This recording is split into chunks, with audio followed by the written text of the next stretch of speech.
WWE Hall of Famer Howard Finkel, according to WWE.com, has passed away at the age of 69.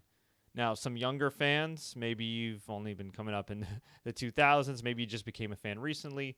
You might have heard the name Howard Finkel. Maybe you're kind of familiar with him. If you're not sure who he is, get familiar. I mean, the man was a true legend. It's weird to talk about him in past tense. This is a man who was one of the OG announcers from back in the day in WWE.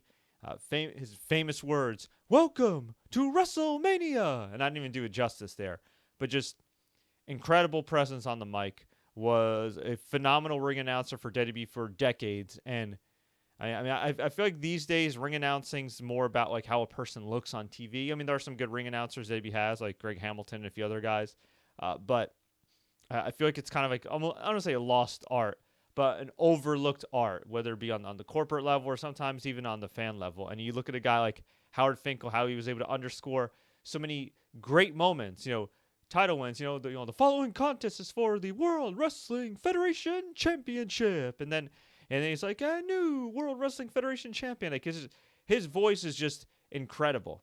His voice was a soundtrack to my childhood, before and after matches, along with millions of other fans worldwide. But he didn't just do that. He was also an integral part of the backstage scene at WWE. I mean, he did a little bit of everything. He'd pick people up at airports. He'd get people acclimated to the WWE environment. I mean, he did it all. And this confirmation comes from WWE.com. WWE is saddened to learn that Howard Finkel has passed away at 69. When considering the greatest ring announcers in the history of sports and sports entertainment, you'd be hard-pressed to find a man better than Howard Finkel, a native of Newark, New Jersey. The Fink, that was his nickname, a label that had been attached affectionately to Howard over the years, made his in-ring announcing debut at Madison Square Garden in 1977 for WWE's predecessor, WWWF.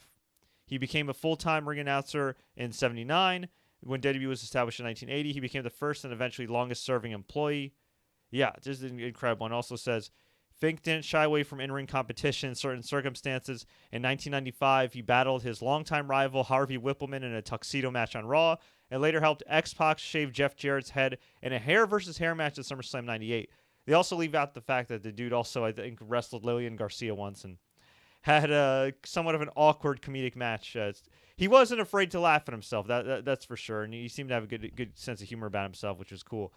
In addition to his legendary tenure as an announcer, Fink was an indispensable resource inside the WWE offices. For his vast knowledge of the sports and entertainment industry, he was inducted into the Hall of Fame on April 4th, 2009. WWE extends its condolences to the Finkel family, friends, and fans. Really sad, really hits home, especially when we're coming off of a rough week in WWE with layoffs and obviously everything going on in the real world. So, man, all I can say is this. Fink really highlighted a number of great moments in my childhood, as he did for a number of wrestling fans worldwide. Fink, from the people I've spoken to that have interacted with him backstage, all loved him, all immensely respected him, not just for his contributions in the ring as an announcer, but beyond the ring.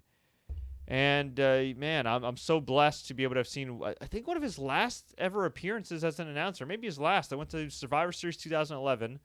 Went with my buddy Ben and Tommy and a few other people, and we got to hear Fink announce CM Punk before his match against Alberto Del Rio, and that was the match where CM Punk famously beat Alberto Del Rio and held on to the WWE title for well over a year. So, yeah, I'm super thankful for that memory, especially nowadays with everything going on when you don't know when you're going to be able to safely go back to a live wrestling show, at least here in the States. So thank you, Howard Finkel, for all the memories. My deepest condolences to his loved ones. I feel really bad. I mean, it's not just the Finkel family. I mean, funerals are reimagined in this environment too right now. You can't have huge gatherings. Some funerals have had to be streamed live for people to participate in. It's just, that makes it all that much sadder. And I know, based on pictures I've seen where he was in a wheelchair in recent years, he was in rough health. So, hopefully the end for him, was peaceful and not painful. And yeah, what can I say other than, thank you to Howard Finkel. Thank you to the Finkel family.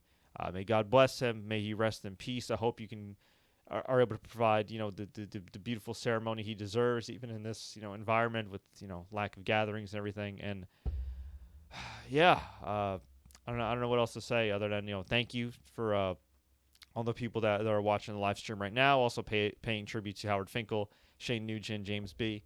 Yeah, we're all sad, man. We're all sad, but I think we can honor his memory by checking out the old matches, sharing some of the old moments. If you see a story from any wrestler or backstage person that's had the pleasure of interacting with him, definitely retweet it, definitely put it out there, spread some positivity about his memory. Actually, fun note before I go. I think it was my buddy Ross. I don't remember who. Obviously, I'm friends with a lot of wrestling fans. One of my wrestling fan friends almost booked Howard Finkel for their wedding. So when Howard Finkel was taken off TV and they were transitioning to younger announcers, which is just, that's another story for another day. He had it. He still had it for a long time, long before they took him off TV, or long after they took him off TV, I should say. But I remember he played me a message, and it's like, "Hello, friend. This is Howard Finkel, and I understand you want me to book you. You want to book me for your wedding.